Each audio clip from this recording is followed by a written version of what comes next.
You walk through the lobby and it's like Madonna or Eminem or NSYNC or Backstreet Boys. Like every day, I remember like being 21 years old and being backstage at the VMAs and watching Michael Jackson surprise NSYNC or Britney Spears with the snake. That was a typical day at MTV for me.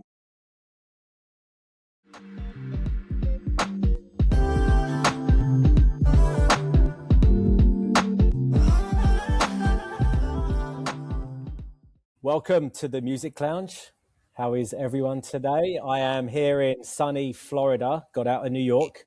Perry, good to see you. It's been a couple weeks. Lots happened in our lives. It has been a couple of weeks, Andrew. I think it was because it was so cold we couldn't get a connection going. Yeah, it was frozen. It's finally thawing out. I had to come down to Florida to get good connection. So yeah. And this week we're going international with the show. Let's do it. Who do we have? So today on the show we have an old buddy of mine from MTV.com, Blair Herter, who was formerly the host of the G-Hole on MTV.com. You also may remember him from Road Rules on MTV and is currently at Dentsu as a Global VP of Marketing and Media. Welcome, Blair. Thank you, man. What a beautiful email to get. Like anytime I can go on a trip down memory lane, especially as I'm sure we'll get into, as your other guests have gotten into. My life has taken me into some really interesting places and it's been quite the ride. But those, like that decade at MTV in my 20s during the inception of like internet video, and was just truly the most magical time in my career. I genuinely don't think I will ever get back to like the feeling of what we had, I think, back then. So we hear that a lot. About those and days. It's nice to see the trajectory of really the grounding that you learn and absorbed in your early career and how that impacts where you are today. Because I know that's happened to me as well. When you look back on, the skills that you've learned and, so we'll get into all that. Yeah. So let's jump back even further before MTV.com. So I assume you're a teenager, early 20s in college, and you hear about this show called Road Rules. And how did you hear about it? How did you apply to get on it? How did you get on it? And then how did you make the jump from there to MTV.com? It was pre-internet, but you must have had a little bit of fame after getting on the show. So kind of tell us about that also. Yeah, if you'll allow me, I'll take you on a little ride. Yeah, absolutely. Very, very accurate assessment of my age at the time. So setting the stage a little bit, I was from a small town in Louisiana, Scott, Louisiana. Really, everything that I knew about the world was funneled through books I read in the library or video games or Dungeons and Dragons. It's a child of the 80s and the 90s, MTV, right? And so my freshman year of college, I was 18 years old. That's when the Real World New Orleans was airing. And as you can imagine, that was a very big deal for people in Louisiana to see New Orleans and et cetera, et cetera. And an old classmate of mine, Jennifer Bundrick, I haven't talked to her in 25 years. Great time to reconnect before I give her a shout out. But an old classmate of mine was like, hey, they're having auditions for, I don't know if you remember back then, you didn't audition for Real World or Road Rules. You just auditioned for the shows, right? Right. And she was like, look, they're having a casting call for Real World and Road Rules in Jackson, Mississippi, which is like a 2-hour drive from our university. On Saturday, do you want to go with me? And I was like, yeah, it sounds great. No big deal, whatever. And so I went out and had zero expectations. Again, man, super small town, never flown on a plane before, very poor family. So we didn't go on vacation. So I didn't really have much of I had no real expectations, and went in and I'll truncate, but went through the like really, as I'm sure you're aware, like aggressive, thorough 3-month casting process that involved at the time putting myself on VHS tapes and then snail mailing that to Buena Murray in California. And then I got to the finals of Road and Road Rules, and then I took my first plane flight ever was to the finals of Road and Road Rules. They flew us all out to Palm Springs. And we did the casting there, and I think it was the 10th anniversary of the show. So they brought all like 40 finalists together, and then they announced, they didn't tell us what show we were on. They just said 7 of us in Real World, 6 of us in Road Rules, or vice versa. And so go home, pack your bags, and you're on another flight in like a month. And so I flew out. I went home. I called my university. I was like, "Hey guys, I think I got to miss next semester because I'm going to do this show." And people were like, "I mean, again, man, small town. You can imagine what everybody was thinking." And I flew out to New York, and Theo Vaughn, who was on the Road Rules prior, Theo Vaughn met me in the airport and was like, "Congratulations, man, you're going to Africa." And I was like, so I'm literally in either JFK or LaGuardia, or maybe Newark. Let's just throw all the names out there. I had a long time ago. And he was like, "You're heading to Africa in like 6 hours." And I was like, what are you talking about, man? So I go and do the show. It's obviously absolute madness. And truly the best experience of my life, as you can imagine, like never experiencing anything. And then suddenly we do Morocco, Spain, France. It's just this brilliant cultural like awakening for me, right? Really opened my eyes. You can look at my career since then. It's like clearly that was an inflection point for me as to how I kind of completely changed the direction of my life. Mm-hmm. And then to your point about fame, yeah, I mean, I went back to university at 19, and suddenly every Tuesday I'm on national television, and I'm a sophomore in college. So I would like get out of class and there'd just be people outside of the classroom, which was just the weirdest thing. So that was quite the unique experience. And through that process, this was the very, very, very, very early days of content on MTV.com. It was really just like message boards supporting the shows at the time. And I don't know if you remember Amy Constantino. Of course, yeah. So Amy's an absolute legend. Amy and I met, I think, right before we wrapped Road Rules. We did like an American Eagle promo shoot because they were a sponsor of the show. Amy was out there capturing content for the website. We met and became friends. Again, this is 99. I just got my first email address from my college. And we exchanged AOL Instant Messenger names because that's, for me, I was a poor college kid. That's when you still had to buy cell phone minutes. Right. And I was like, look, we can't talk on the phone because cell phones are too expensive. So Amy and I would just AOL Instant Messenger each other. And she reached out one day and said, "Hey, this new season of Road Rules is spinning up, Campus Crawl, I think it was. Would you have any interest in writing a travelogue for the website?" And I was like, "Yeah, that sounds fantastic."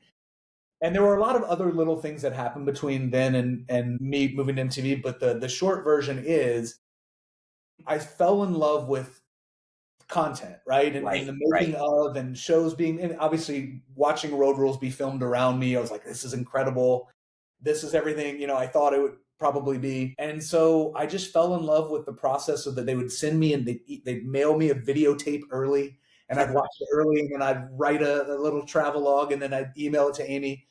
I just fell in love with the process, man. And so, dude, I literally owe everything to my entire career to Buna Murray Productions and Amy Constantino, because I emailed Amy and said, "Hey, I want to do this, man. I don't know what this is. I don't know, but like I'd like to leave Louisiana. The world, my eyes have been opened. The world is way bigger than I thought it was. I'll do anything." And Amy was like, "Well, we're spinning up video on the website, and we're thinking about doing a talk show after the Road and Road Rules called The After Show. Buna Murray, they love you. They're going to do the pilot for us. If you can get out to California, you could host the pilot." And I was like, "Yeah, sure." So I literally packed up my car. LA. I met this guy Shagun in the finals of Road and Road Rules. Lived on his couch. I knew one person in LA outside of the Buna Murray people, but I didn't really know them at the time. And drove out, and Amy gave me a shot doing the pilot for that show. And Buna Murray's like, "We have some casting associate work if you're interested." I was like, "Yeah, dude." So I was like setting up folding tables at like open casting calls, whatever. And then again, this is a longer version than the short version I promised, but just kind of kept chipping away and et cetera, et cetera. that is sort of how things actually used to work at MTV too. It was like, you don't have a playbook. I came in for 2 3-month freelance gigs, and both times I ended up staying for 5 years, and then I left and came back and I was there for 10 years. Yeah. So it was just, you kind of keep finding things to do there. And obviously, Murray is different than MTV, but there's such a synergy between them back in that time. I have a question, Blair. Do you wish you would have got picked for Road Rules or The Real World? So interestingly, when we got down to the end of it, right, Dr. Laura was my final video interview before going out to Palm Springs, and we had that discussion. And she's like, "If you had to choose," and I was like, "Look, I already live with 5 dudes in a house in a college in Louisiana. You're not going to put me in a house that's going to be more entertaining than my current life." Mary Ellis, God rest her soul, she told me very specifically she had watched that tape, and I said very specifically, like, the best gift you could ever give me is the opportunity to travel the world, because otherwise I don't know if I'm ever going to do it. Right. Yeah, travel is something completely different. So yeah, and sure enough, man, she came up to me in Palm Springs after they'd chosen the names, and she was like, "Look, we're not going to tell you where we're going, or what show you're on, but we will tell you that the idea that you were from such a small town and you've never gone anywhere and you were so curious about the world." I mean, she was such a genius. Everything about her was incredible. And John we still chat. Like, they're all great people, but yeah, man, they just 10 out of 10 times I pick Road Rules just because I had to go see the rest of the world, so super grateful for it. Yeah.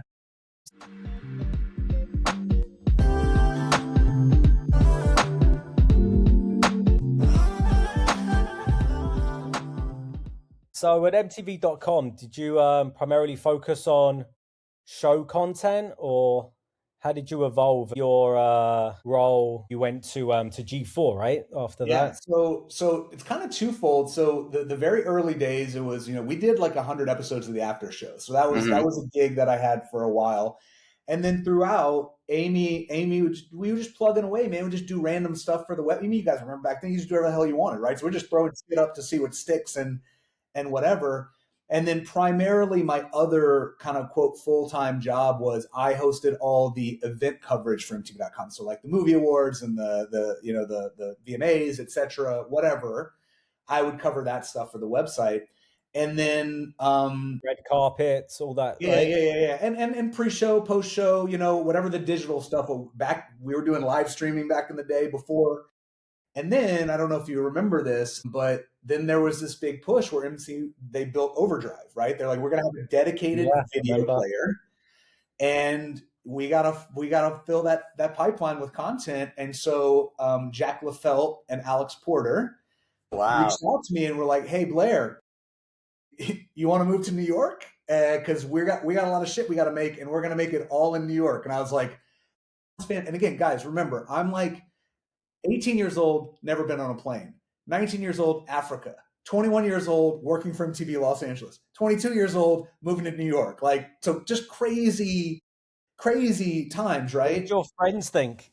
Dude, it was like, what were they doing at that time? They were in university, or I mean, it's just, it's just, that's not really the move where I'm from. So it was a really, and quite frankly, like, I recognize that I won the lottery I had like 1,000 lottery tickets through this process. So like, it's not the move for a lot of people, right? But I think we've heard from other hosts, VJs, that I'm not going to go into it, but behind the scenes was not as glamorous as what we see on the front end. But it seems like you had a great experience with producers.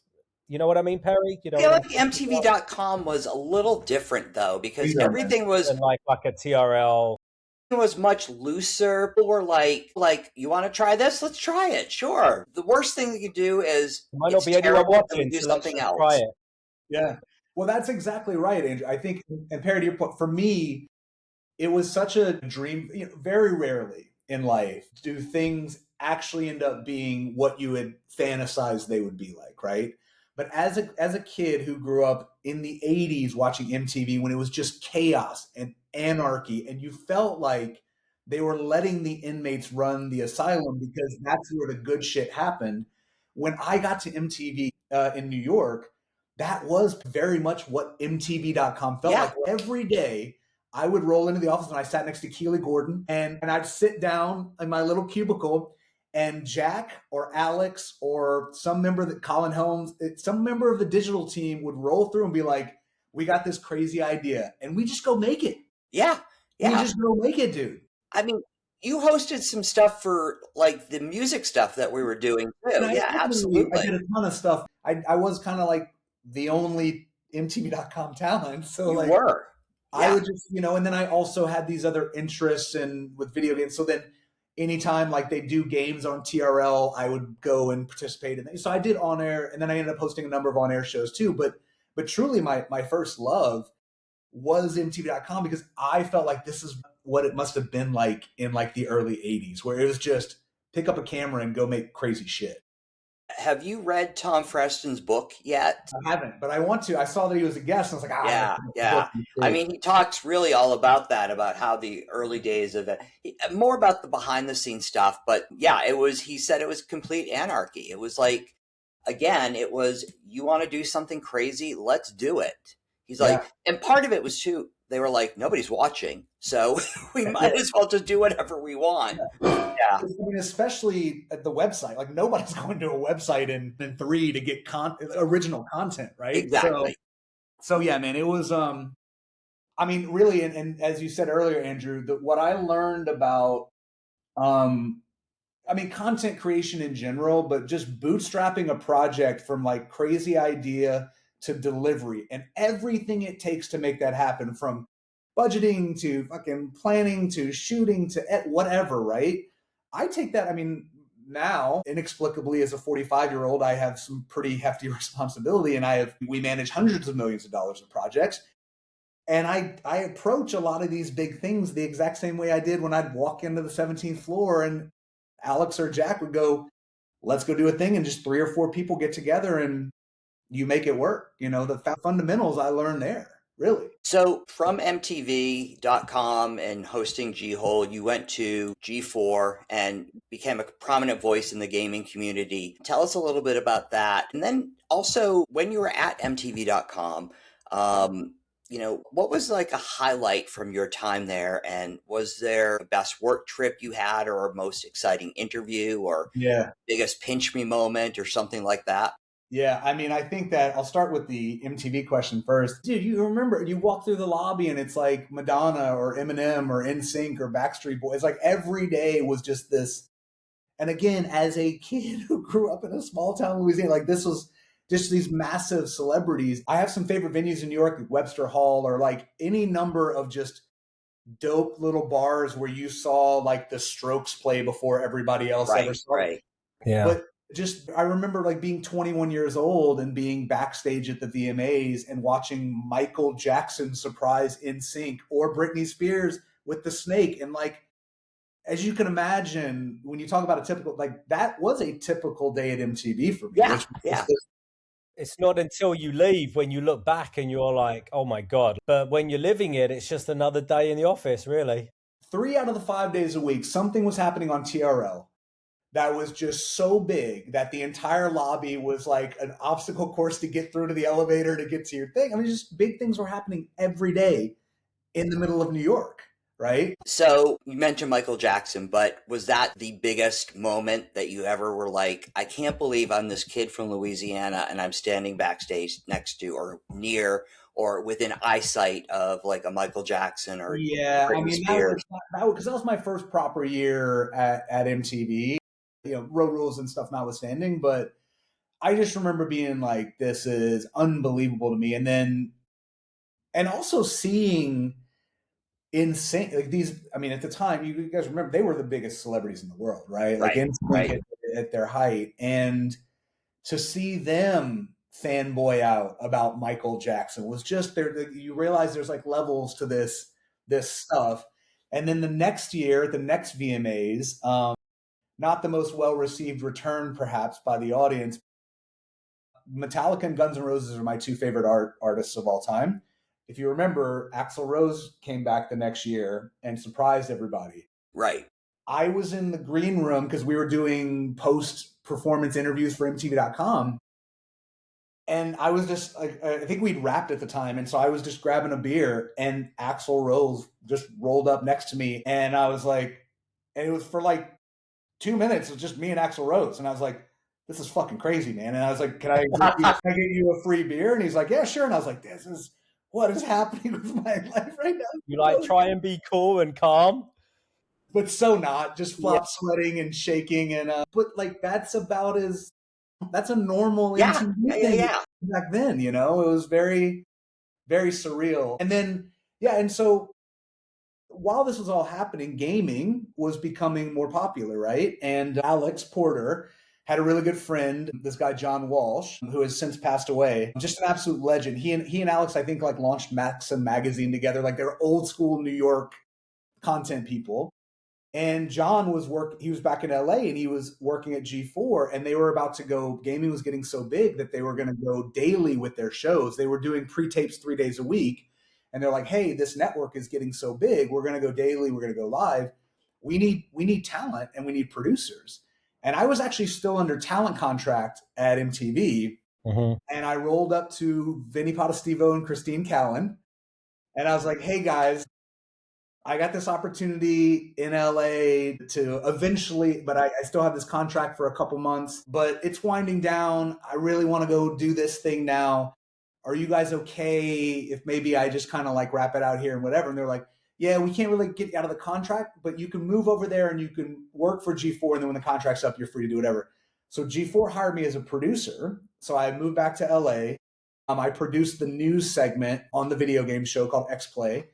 And then as soon as my talent contract ended, I went to the EP of the show, Wade Beckett, and I said, hey, man, I don't know if you know this about me. I think you probably do. But like I've been hosting stuff for like, 6 or 7 years now for MTV. I'd love to host the news segment that I produce. He's like, yeah, sure, whatever, man. And so G4, and the people that are watching this, especially maybe from my audience, will definitely appreciate this. That time in G4 was what MTV was in the 80s and what MTV right. Just chaos, man. Just like we were just doing the craziest shit. So then I had the opportunity to basically do it all over again, but specifically around video games and technology and pop culture. And so I did that for essentially until the network went away. Yeah. Before you left MTV and went to G4, gaming became part of youth culture. That's why MTV really gravitated towards adding that under its umbrella of verticals, like they did with music, obviously, and fashion and gaming. So how involved were you before you left in elevating gaming to a certain level on MTV? Because I remember when we did the deal with Rock Band on the programming side, I did a lot of ancillary campaigns for like Green Day Rock Band when they did the partnership with the Beatles and all that stuff. So were you involved in bringing things to the table before you left? Yeah. First of all, think about how big gaming became when the Beatles were okay to participate in something. And that's how big, I've been in gaming my entire career really. But that is really, I think that's when you really started seeing mainstream. Right. So we weren't involved in any of like the marketing or development of the games. That was Harmonix. Right. And then MTV obviously did the marketing. However, my little like nerd squad, Jack and Alex, myself, if they'll watch this, so Jason Cipriano, Jason Mitchell, Tracy, all those folks, we were the little we did the G-Hole, which is the MTV.com's video game show. We were like the little internal focus group for everything, right? So like anytime they were looking at key art for Rock Band, we weren't an official member of the marketing team, but they'd be like, hey, if you have a second, can you pop on over and take a look at this key art, or what do you think about this? So we were this little internal focus group for all that stuff. I can remember being in the office, and I won't even say late, but later after most people left, and I'd hear this music down the hall, and I would walk down, and it would be like you, Jason, everybody else, like in this room, just playing Rock Band. Like the day was over. You guys were just hanging out doing that. It was crazy. That was the squad, man. I mean, that's when it like, you asked me like about best part of the lounge up with, wasn't it Calandra's office or? Yeah. he had rock band set up. He had a lounge up there. We had it. There was this big sort of, I guess it was kind of a pit, but it was in like everyone's desks were in there, right? And you could just, but it was a pretty big room, and you guys would just play rock band in there all day long. Yeah, Yeah, it was I mean, that's, awesome. we'd work on crazy stuff and then we'd bring beers in and we'd drink beers. And again, we're all like 22 making absolutely no money. Right, We'd all pool our money and like somebody would go down to Rudy's and buy like 6 beers so they could get 6 free hot dogs. And then they run the hot dogs and then we'd pool all our money, get a bunch of shit beer. And then we just like play, because we had access, as you guys know, we had access to all the music in the world. Every CD was dropped off every Tuesday or whatever it was. We had all the new music that we'd crank as loud as possible. And then we just play all this stuff, man. It was an absolute playground.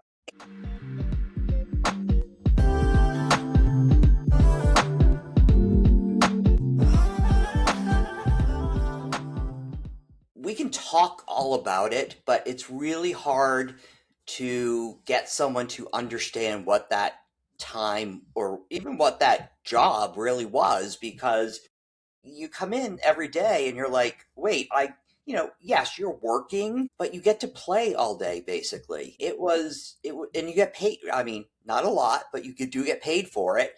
But you are learning stuff too at the same time. Like, the best education you can have. Yeah. Well, it's the best education you can have because it's fun. You're with creative people and you can take everything that you've sort of absorbed and learned at that time, and for the rest of your career, it helps you. Without question. And look, because I know, Andrew, because you got this cool new gig, I'll say this part. I did not have a formal production or entertainment or marketing education. That's not what I went to school for. I went to school for liberal arts because I didn't know what the fuck I wanted to do with my life. So I did liberal arts like every other person that doesn't know what they want to do. I had no training at all. Right? I went to MTV. I went through 7 or 8 years of boot camp of all of these things. And at this point, and this is not a brag because I've certainly lost a lot more than I've won, but at this point, I've been nominated for practically every award in those spaces. And I had zero education in those spaces. My education was being there and making all this stuff with all these brilliant people. And, so like there's something to be said about, yes, like education is important. You need to learn how things are done. But I try even today to create environments where people have so much space to fail and experiment and be free, because that is where I think you learn the most, or certainly where I learned the most, right? Yeah. So that kind of gets me into my next question.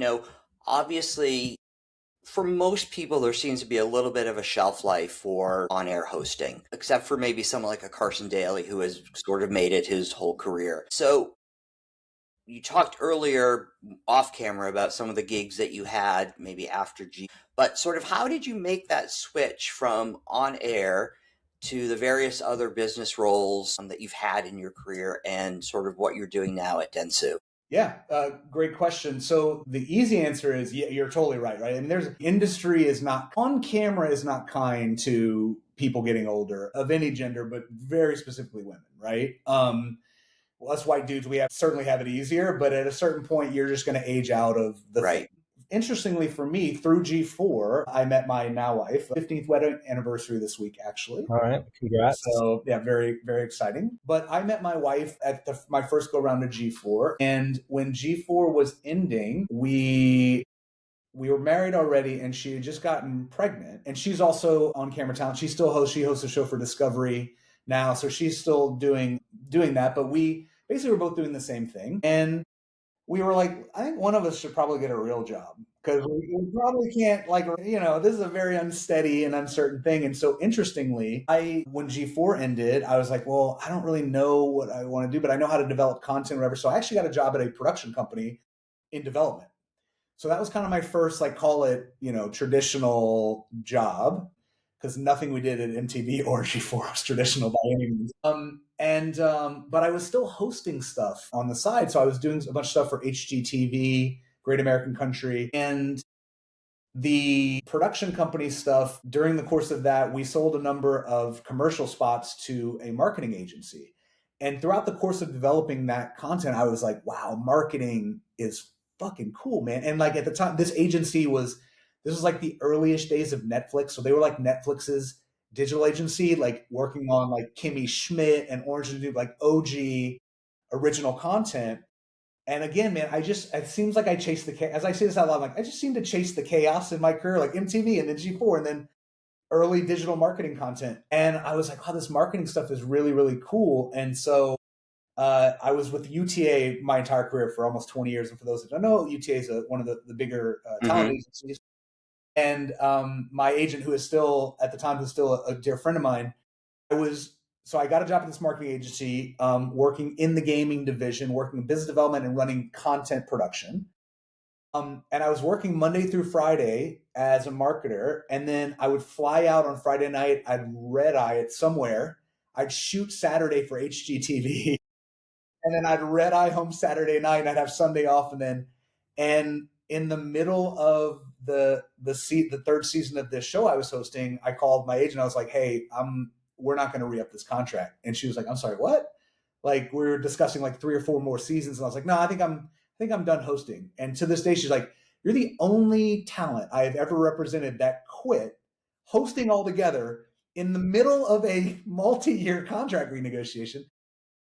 I just fell in love with marketing so much in that agency that it went away. So I do firmly believe that I would have aged out and the industry would have pushed me out anyway, which is why I'm so grateful that I got to do it on my terms. Because, like, yeah, man, everybody's got a shelf life. Like, I mean, Dave Holmes, Damien Fahey, like all those folks that were there when I was there, those guys are geniuses. Yep. Why are they not working more?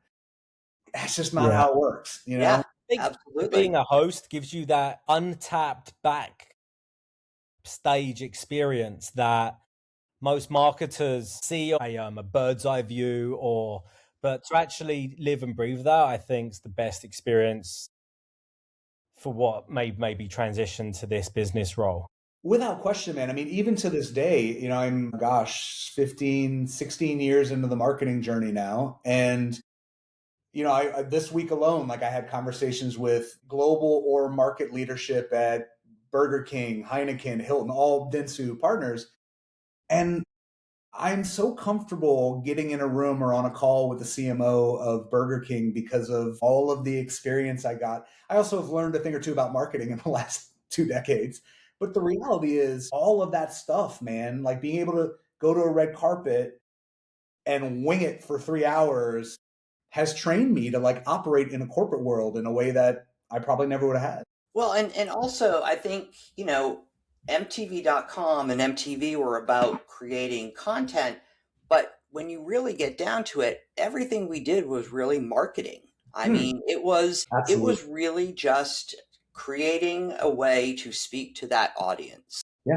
Yeah, absolutely. In the gold standard of marketing, which is the most authentic way, like you meet the audience where they are. That's what MTV did. That's what G4 did. We met them where they were, and I think, and to the credit of also the executives who, now that I'm like one of the old 45-year-olds like haunting the halls of Dentsu, I realized those old execs were like not much older than me. I think they were like early 30s when I was like early 20s. I give a lot of credit to like a Jason Hirschhorn on our end, who was just sort of like, he dealt with everybody above us and just let us do what we wanted to do and what we could do, and just sort of gave you free reign to, like we've talked about before, try things. If they work, they don't work. And if they do work, that's great. We'll do more and more and more of them. Yeah, it's awesome. Yeah. You have a very busy background. Do you have any MTV swag or anything that you might have took from those early days or given? I have a storage room in LA that still has all of my American Apparel gear from Road Rules. Wow. And then, dude, the 700 things I stole from 1515 over the 7 years I was there. It's all just sitting in a storage room. It's probably like, I have like a museum of like time capsule of this time. I mean, weird stuff. You still play video games today? Brother. And if so, on what console? Every day, and all the consoles, and because my wife and my son, we're not good at sharing, we have all the consoles on every floor. Everybody's got their own stuff. Every year you buy the new Xbox or whatever it is. Yeah, of course. And look, that I think is the beauty of gaming is, I mean, again, I'm 25 years into my career now, and I have touched gaming practically every year for a quarter century, and it is bigger than ever. I mean, it's now inarguably, I mean, certainly in terms of revenue, it's more than music and movies combined. I mean, it is massive, right? And my job at Dentsu, so Dentsu, massive holding company, over the course of 125 years, 1,000 marketing and media agencies have been acquired and under a bunch of different kind of hero brands. But my job, I run global gaming agency services, and essentially we help call it the Fortune 500 all the way down to one, like integrate into gaming in an effective way. That's how big gaming is. Like every brand on the planet wants to and should be in gaming, right? And so it's crazy that like this hobby of mine that I've had since I was a kid is still a job that now I get to do it still for a living. That's the dream and that's the goal, right? Yeah. To be able to have that opportunity. Yeah. What's the oldest console you own? Like a Game Boy, an Atari. Yeah, I've got all those, and then but we even have crazy. I will actually show you something. You probably can't see it. Yeah, hold on. Let me. We have crazy stuff like this, like Hello Kitty Dreamcast from Japan. Like we have crazy old school gaming stuff. Because my wife is also a massive gamer, so we just collectively. I'll tell you, you never know how much stuff you've accumulated through your jobs until you move across the world and can't take everything in your house with you. And we're like, what are we going to do with where did all this shit come from, man? But we have gaming stuff for 25 years now. Listen, do not get rid of it. Oh no. This is my retirement. You're talking about this is retirement, dude. Absolutely. College, this is retirement. So before we wrap up, I know you mentioned Webster Hall. And this is a question we ask all of our guests. What was your favorite live music venue in New York, either current or in the past, and what was the best show you ever saw there? I mean, again, I have to cheat it with what's the best show I ever saw? Well, insert Video Music Awards year or whatever, right? Because where else are you going to see everything over the course of 3 hours?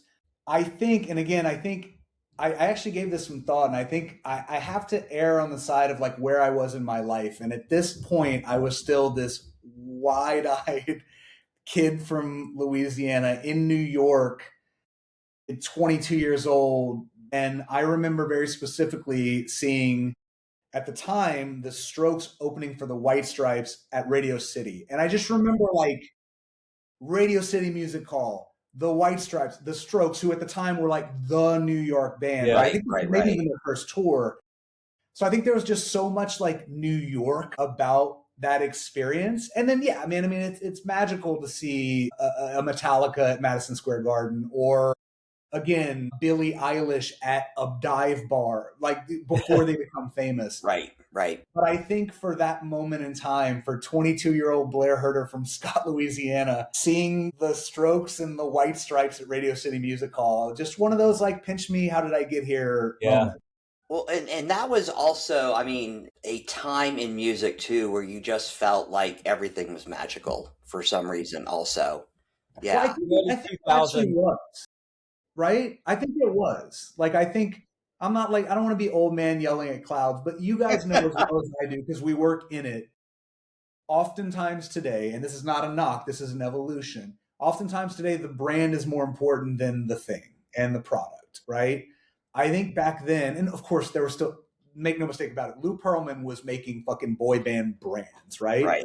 Right. But there was still, back then, because there was no social or any of this stuff, I do feel like there was the majority of the music was made in a different way. I'm not saying that music still isn't made today, but I think back then the approach was very different. And I think because of that, the output was very different, right? And you just felt something a little different about it, It felt like there was a more authenticity around it for some reason. And it wasn't so this isn't a slam on marketing. It just didn't feel so marketed to some extent. Yeah, and I Yeah. think that's why you're seeing like a lot of the, and man, we can get into whole. So Dentsu again being one of the biggest media companies in the world, we have a lot of data, but I think that's why you're seeing a lot of the younger generation. They've been the so many generations prior or after me have been so heavily marketed too. The younger generation is craving authenticity, and I think because of that, I think you're starting to see the kind of music that we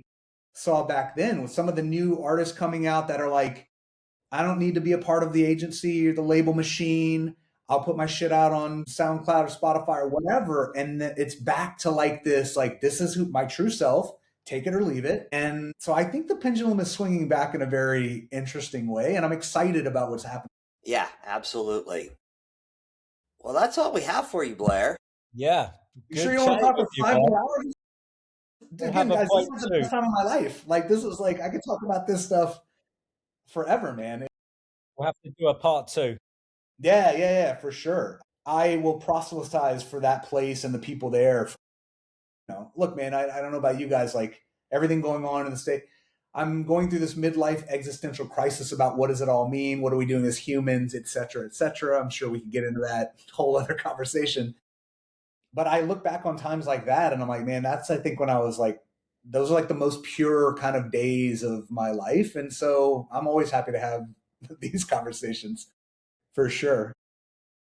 Agreed. Well, thank you for taking the time. And for all of our listeners, please rate, review, like, and share this podcast so that we can get more listeners and viewers interested in taking part and get more great guests like Blair on the show. So I just want to say thank you, Blair, for joining us. We really, really appreciate it. It was great catching up. And there hasn't been a ton of guests who had sort of a lot of the same experiences at MTV I had. So it was really nice to sort of talk about that stuff also. Yeah. And thank you, by the way, and not just saying this because it's your show and I feel obligated.